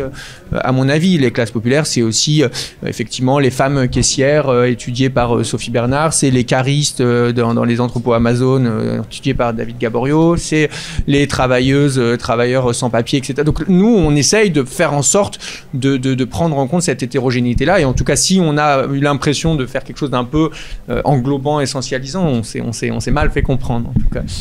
Merci. Oui. Non, c'est pour dire qu'on est compris par le temps. Oui, en fait, il reste 5 minutes, on vient de me dire. Donc, si vous posez des questions, il faut poser une question courte. Et j'en prendrai peut-être 2, et ça permettra peut-être de répondre. Et on ne conclura pas sur un thème aussi avec autant de choses à dire, mais en tout cas de dire un dernier mot. Qui souhaitait... Moi, j'avais une petite question sur le troisième axe de l'intersectionnalité matérialiste. Est-ce que vous avez repéré des différences selon le genre dans votre enquête, et est-ce que plus généralement, c'est une variable qui joue là pour expliquer le vote et qui peut être croisée avec les autres? On prend une dernière question en plus. Justement, quartier populaire, Attendez, est-ce qu'il y avait quelqu'un qui n'avait pas encore posé de question? Mais sinon, allez-y. Mais juste qu'il n'y ait pas de frustration. Vous allez rejoindre la question de Raphaël, justement. Quartier populaire, vote des quartiers populaires, vote des classes populaires, et en ajoutant la question du genre dans ce vote-là. Alors, moi, je veux juste, du coup, rajouter un petit point, une petite question sur... vous avez travaillé sur les élections présidentielles. Est-ce que, du coup, il y a eu un travail aussi sur les élections locales, parce que vous parlez beaucoup de justement de représentation en fait des classes populaires, qui a une question aussi de représentativité, qui en fait il y a une question démocratique quoi. On vote aussi à des gens qui nous ressemblent, qui vivent les mêmes choses matérielles justement, conditions matérielles que nous. Et est-ce que du coup ces questions justement, alors soit d'abstention mais aussi du coup de vote à gauche, à droite, à l'extrême droite, elles se ressentent aussi au niveau local en fait, justement où il y a peut-être beaucoup plus cet encadrement politique et puis aussi peut-être un personnel politique qui est un petit peu plus proche que du coup des députés ou pour les élections présidentielles. Merci beaucoup. En fait, ça vous donne la possibilité de répondre chacun à l'une ou l'autre ou aux deux questions rapidement. Vincent Tibéri, je vous repasse la parole et puis on conclura pas, mais vous pouvez dire un dernier mot. Ouais. Voilà, très, très rapidement, parce que je trouve que justement l'intérêt de l'approche de Focal, c'est de pouvoir vous montrer toute cette diversité. Alors sur la question de genre, je vais les laisser répondre, mais voilà, c'est typiquement le reproche qui est fait sur l'idée de l'enfermement sur ouvrier-employé, c'est quelque chose que la sociologie des stratifications a beaucoup fait évoluer. Hein. Je pense à la manière dont des gens comme Penny, Coulongeon et d'autres essayent de rendre compte de la diversité de ces mondes. Et je trouve on n'a pas entendu les noms en fait. Après, c'est pas facile, il faut avoir les bonnes enquêtes. Et de ce point de vue-là, Coulongeon, Penny et d'autres, enfin en gros, tous ces sociologues qui effectivement vous montrent la complexification d'un modèle social qui était finalement très très très simple avant, mais effectivement très très enfermant. Et donc, de ce point de vue-là, je trouve que Focal sait très bien, et je leur laisse la parole. Merci beaucoup. Alors très vite sur la question, oui merci pour cette question pour le genre. Alors on a simplifié pour la présentation de ce soir, mais alors on a travaillé à partir d'analyse des correspondances multiples et le genre effectivement était une variable qui n'apparaissait disons signifiante pour expliquer une structuration du vote, essentiellement parmi les populations donc plutôt blanches, où on retrouve en fait une segmentation classique du marché du travail, c'est-à-dire les femmes étaient plutôt stables du public, donc plutôt des employés, plutôt plus stables que les hommes, et plutôt plus dans le secteur public, et ce qui produit de fait un vote plus une bataille, on va dire Mélenchon-Le Pen, qui parmi les blancs ouvriers, hommes, eux étaient et même s'ils étaient stables dans le privé, beaucoup plus disons majoritairement votant à l'extrême droite parmi les hommes blancs. Donc c'est disons l'angle de construction d'une segmentation de genre, mais qui rejoint des segmentations classiques du marché du travail. Et voilà, c'est l'essentiel de ça. Et juste sur les quartiers populaires, aussi on pourrait citer le travail de Camille Amidi, justement sur la politisation des personnes issues de l'immigration dans les quartiers populaires. Et voilà, donc je vous invite pour aller très vite à aller voir ces travaux. Et une minute sur la question nous on n'a pas travaillé, on n'a pas fait d'enquête à proprement parler sur le vote aux élections locales, mais on a évidemment regardé les résultats dans les villes où on était. Alors c'est des villes très différentes, qui ont des histoires différentes sur lesquelles on pourrait revenir, mais par exemple Méricourt, qui est une ville historiquement communiste avec un maire communiste, etc. Donc nous on a fait l'enquête en 2017, lors de l'élection municipale qui avait eu lieu juste avant, il y avait eu pour la première fois de l'histoire une liste Front National qui avait fait quelque chose comme 32%. Donc il y a une très forte progression quand même. Donc on n'a pas de données plus précises que ces chiffres issus des résultats électoraux, mais qui iraient plutôt dans le sens de l'encadrement du vote n'a pas empêché ça. Enfin en tout cas l'encadrement local et la question locale n'a pas empêché ça. Villeneuve-Saint-Georges c'est plus compliqué. C'est une ville qui a été souvent un tremplin pour des carrières plus nationales, qui a eu etc. Et depuis, donc c'était au moment où on a enquêté, la maire était une maire communiste. Depuis elle a été battue par une droite assez dure. Donc on peut aussi supposer que il n'y a pas eu d'effet, en tout cas de conservation d'un ancrage local qui aurait été quelque chose de très différent. Mais après, on n'a pas de données beaucoup plus précises sur le rapport au vote à ces élections locales. On aurait très envie de vous entendre la suite du deuxième tour des élections présidentielles. Mais bon, on verra peut-être ça plus tard. Je vous remercie infiniment tous les trois.